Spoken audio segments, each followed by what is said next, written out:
Porto Vecchio a organisé hier une réunion publique afin de présenter le nouveau plan local d'urbanisme qu'elle souhaite mettre en œuvre.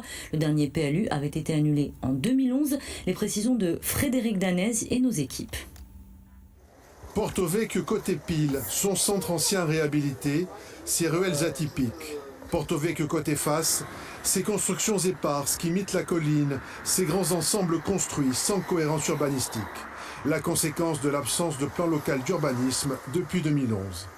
Une situation dont a hérité le maire Jean-Christophe Angelini, élu en 2020.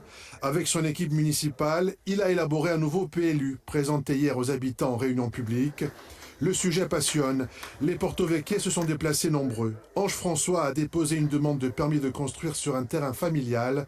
Demande refusée. En voici la raison. Hameau inexistant, ne fait pas partie de village, alors que j'ai l'égout sur le terrain et l'électricité à 23 mètres.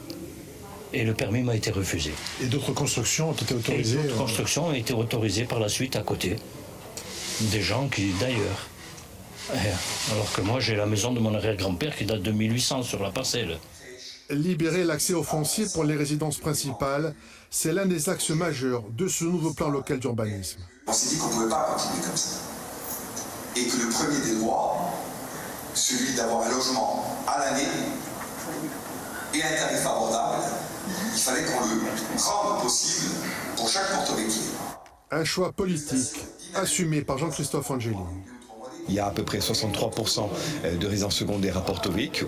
Nous voulons que l'application du PLU permette de rééquilibrer et que sur un pas de temps d'une dizaine d'années, on ait quelque chose comme un 50-50 avec, c'est certain pour nous, un droit au logement qui est un droit absolu que nous ne voulons pas négocier, sur lequel nous ne voulons pas transiger, qui soit ouvert à tous les porto-vecchiais.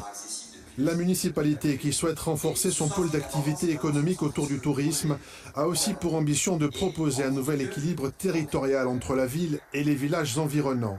L'objectif est d'y implanter de nouveaux services publics et d'y favoriser l'essor de l'activité agricole. Ce nouveau PLU sera mis au vote lundi au cours d'un conseil municipal. Il fera ensuite l'objet d'une enquête publique.